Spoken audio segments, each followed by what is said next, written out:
चंगे हो जाएं। प्रभु चाहता है कि आप बीमार ना रहें। प्रभु चाहता है कि आप एक अलौकिक स्वास्थ्य में जिंदगी जिए। हालेलुया। तो प्रभु की इच्छा आपने जान ली। प्रभु चाहता है कि हम क्या रहें? बीमार ना रहें। प्रभु चाहता है कि हम स्वस्थ रहें। अगर आप पढ़ेंगे निर्गमन ग्रंथ उसके 15वें अध्याय के 26वें पद को, निर्गमन ग्रंथ पढ़ें, पुराने विधान में आपको मिल जाएगा। दूसरी किताब है पुराने विधान की, निर्गमन ग्रंथ उसके 15वें अध्याय के 26वें पद को अगर आप पढ़ेंगे, वहां पर परमेश्वर कहते हैं, क्योंकि मैं तुम्हारा चंगा करने वाला यहोवा हूं। क्या कहते हैं प्रभु? क्योंकि मैं तुम्हारा चंगा करने वाला यहोवा हूं। For I am the Lord who heals you. For I am the Lord who heals you. तो प्रभु कहते हैं कि मैं तुम्हें चंगा करने वाला परमेश्वर हूं। मैं बीमारी देने वाला परमेश्वर नहीं हूं। मैं दुख देने वाला परमेश्वर नहीं हूं। मैं कष्ट देने वाला परमेश्वर नहीं हूं। दुख देकर, कष्ट देकर, आपको परेशान देकर मैं खुश होने वाला परमेश्वर नहीं हूं, बल्कि I am the Lord who heels you. मैं वो यहोवा हूं जो तुम्हें चंगा करता हूं। आप पढ़ेंगे अगर यिर्मयाह की किताब उसके 30वें अध्याय के 17वें पद को, वहां पर भी प्रभु हमसे कुछ कह रहे हैं। यिर्मयाह चैप्टर 30 वर्स 17 आप पढ़ें। वहां पर प्रभु कहते हैं, मैं तेरा इलाज करके तेरे घावों को चंगा करूंगा, यहोवा की यह वाणी है। क्या कहते हैं प्रभु? मैं तेरा इलाज करके तेरे घावों को चंगा करूंगा, यहोवा की यह वाणी है। इंग्लिश में लिखा है, for I will restore health to you and heal you of your wounds. मैं तेरा इलाज करके क्या करूंगा? तुझे चंगा करूंगा। क्या प्रभु कह रहा है कि मैं तुझे बीमार करूंगा, या मैं तुझे कष्ट दूंगा, या मैं तुझे बिस्तर पर डाल दूंगा? ना, प्रभु कह रहे, मैं तेरा इलाज करूंगा और तुझे चंगा करूंगा। हालेलुया। इसलिए ये कहना बंद कर दीजिए कि आप जो बीमारी झेल रहे हैं वो परमेश्वर की ओर से। मैं ऐसे कई लोगों से मिला हूं जो कहते हैं कि पास्टर जी, ये बीमारी परमेश्वर ने हमें दी है और इस बीमारी से परमेश्वर की महिमा होती है। हम परमेश्वर को इस बीमारी के द्वारा याद कर लेते हैं, नहीं तो जब हम स्वस्थ होते हैं तो हम भूल जाते हैं। ये बहाना देते हैं लोग कि इस बीमारी के द्वारा परमेश्वर की महिमा हो रही है, और जब ये बीमारी हमको परेशान करती है तो हम परमेश्वर को याद कर लेते हैं। मेरे भाई मेरी बहन, बीमारी के द्वारा परमेश्वर की महिमा नहीं होती है, बल्कि परमेश्वर की महिमा चंगाई के द्वारा होती है। ये एक गलत शिक्षा है कि बीमारी के द्वारा परमेश्वर की महिमा होती है। बीमारी के द्वारा नहीं, वरन परमेश्वर चंगाई के द्वारा अपनी महिमा को लेता है। क्योंकि बाइबल कहती है, यीशु ने हमारी दुर्बलताओं को, हमारे दुखों को, हमारे रोगों को अपने ऊपर ले लिया और अपनी पीठ पर कोड़े खाए, और उन कोड़े खाए जाने से हम भले चंगे हो गए हैं। जब आप बीमार होते हो उस समय परमेश्वर की महिमा नहीं हो रही है, क्योंकि उस समय आप यीशु के उन घावों को, उन कोड़ों की मार को रिजेक्ट कर रहे हो। आप उस कोड़ों की मार को जो प्रभु ने अपनी पीठ पर खाई, आप उसे अस्वीकार कर रहे हो। लेकिन जब आप ये मानकर कि प्रभु ने मेरे लिए अपनी पीठ पर कोड़े खाए और उन कोड़ों के द्वारा मैं चंगा हो गया हूं, ये मानकर जब आप अपनी चंगाई प्रभु से रिसीव कर लेते हैं, आप अपनी चंगाई को उस प्रभु से ग्रहण कर लेते हैं, तब प्रभु की महिमा होती है।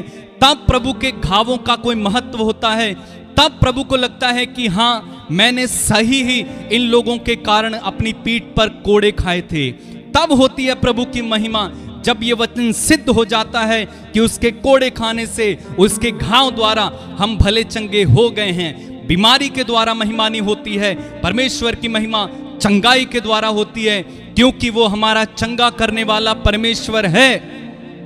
अगर आप ये समझकर कि मेरी बीमारी के द्वारा परमेश्वर की महिमा हो रही है, उसे झेले जा रहे हो, तो आप एक एरर में जी रहे हो, आप एक गलत धारणा में जी रहे हो। क्योंकि परमेश्वर की महिमा तब है जब आप उसके घावों को पहचान लो कि मेरे प्रभु ने मेरे रोगों को अपने ऊपर ले लिया है और अब मुझे इन रोगों को झेलने की जरूरत नहीं है। मेरे प्रभु ने मेरे दुखों को अपने ऊपर ले लिया है, मुझे इन दुखों को झेलने की जरूरत नहीं है। ये बीमारी जो मेरे शरीर में है, ये दुख जो मेरे जीवन में है, ये मेरे परमेश्वर की ओर से नहीं बल्कि शैतान की ओर से है। ये प्रभु की महिमा के लिए नहीं बल्कि शैतान का आक्रमण है। लेकिन यीशु ने मेरे लिए अपनी पीठ पर कोड़े खाए, उन कोड़ों की मार से मैं चंगा हो गया हूं। इसलिए मैं उस परमेश्वर से अपनी चंगाई को इसी समय ग्रहण करता हूं और चंगाई की घोषणा करता हूं अपने शरीर में। और जब आप चंगे हो जाते हो उस समय शैतान हार जाता है और परमेश्वर की महिमा होने लगती है। हालेलुया। इसलिए जितने लोग ये कहते हैं कि परमेश्वर की महिमा होती है, मैं आपको बताना चाहता हूं ये गलत है। अच्छा, और क्या कहते हैं लोग? और लोग कहते हैं कि बीमारी के द्वारा परमेश्वर हमारा शुद्धिकरण करता है। क्या कहता है? बीमारी के द्वारा परमेश्वर हमारा शुद्धिकरण करता है, यानी जब हम बीमार हो जाते हैं तो उस बीमारी के द्वारा परमेश्वर हमें शुद्ध कर रहा है, हमारी आत्मा को शुद्ध कर रहा है, हमें पवित्रता में बढ़ा रहा है। आपने कौन सी बाइबल पढ़ी है? आपने कौन से प्रभु में विश्वास किया है? आपने कौन से मसीह को ग्रहण किया है? आपने कौन सा पवित्र आत्मा पाया है? कौन सा वचन आपने देख लिया जहां पर लिखा है कि बीमारी के द्वारा परमेश्वर आपको शुद्ध करता है? मेरे भाई मेरी बहन, परमेश्वर बीमारी के द्वारा शुद्ध नहीं करता है बल्कि वचन में लिखा हुआ है। अगर आप पढ़ेंगे पहला यूहन्ना की पत्री उसके पहले अध्याय के 7वें वचन में, वहां पर लिखा है किंतु यीशु मसीह का रक्त हर पाप से हमें शुद्ध करता है। यीशु मसीह का रक्त हर पाप से हमें शुद्ध करता है। बीमारी शुद्ध नहीं करती है, दुख शुद्ध नहीं करता है, वरन प्रभु यीशु मसीह का रक्त हमें शुद्ध करता है। पहला यूहन्ना की पत्री उसके पहले अध्याय के 7वां वचन पढ़ो जाके। अगर आपको किसी ने यह सिखाया है कि परमेश्वर बीमारियों के द्वारा, दुखों के द्वारा हमें शुद्ध कर रहा है, यह गलत शिक्षा है। आज इस शिक्षा को डिलीट कर दो, क्योंकि शुद्ध करने वाला यीशु का लहू है, शुद्ध करने वाला पवित्र आत्मा है, शुद्ध करने वाला स्वयं प्रभु यीशु है। प्रभु यीशु के लहू के द्वारा हम शुद्ध हो गए हैं, हम धर्मी ठहरा दिए गए हैं, हम नई सृष्टि है।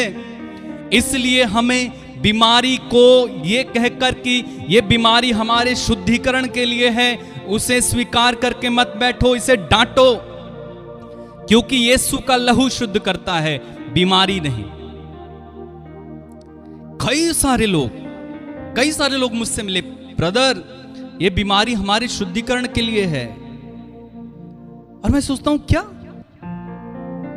यीशु का लहू हमें शुद्ध करता है तो बीमारी शुद्ध कैसे कर सकती है? आप किस तरह से बीमारी से शुद्ध हो जाते हो? आगे और क्या कहते हैं? कुछ लोग कहते हैं ब्रदर ये बीमारी हमारी खानदानी है, पुरखों से चलती हुई बीमारी आ रही है, इसलिए ये मुझे भी हो गई है और ये मेरे बच्चों को भी होगी। ये काफी इंटरेस्टिंग बात है कि पुरखों से चली आ रही बीमारी है। उदाहरण के लिए कई लोग शुगर का शिकार हैं और वो कहते हैं ब्रदर जी ये बीमारी एक्चुअली हमारे दादा को थी या परदादा को थी, उससे दादा में आई, उसके बाद हमारे पापा में आई, उसके बाद हमें आई और हमारे बच्चों को भी होगी और उनके बच्चों को भी होगी। ये एक झूठ है, ये एक झूठ है और ये एक गलत शिक्षा है कि आपको खानदानी बीमारी है इसलिए आपको भी बीमार होना है। मेरे भाई मेरी बहन, अगर आप ऐसा सोचते हो कि ये मेरे पूर्वजों से चली आई हुई बीमारी है, उदाहरण के लिए मेरे दादा को कैंसर था, मेरे पापा को भी कैंसर हुआ, मुझे भी हुआ, मेरे बच्चे को भी होगा, ये एक गलत धारणा है। आप उस कैंसर को रोक सकते हो, आप उस बीमारी को रोक सकते हो, आप उस शुगर को रोक सकते हो, आप उस अस्थमा को रोक सकते हो। जब आप प्रभु यीशु में विश्वास कर लेते हो, आप उस बीमारी को यीशु के वचन के द्वारा, यीशु के लहू के द्वारा अपने सामर्थ्य शब्दों के द्वारा, प्रार्थना के द्वारा रोक सकते हो। इसलिए आपको उस खानदानी बीमारी को भी झेलने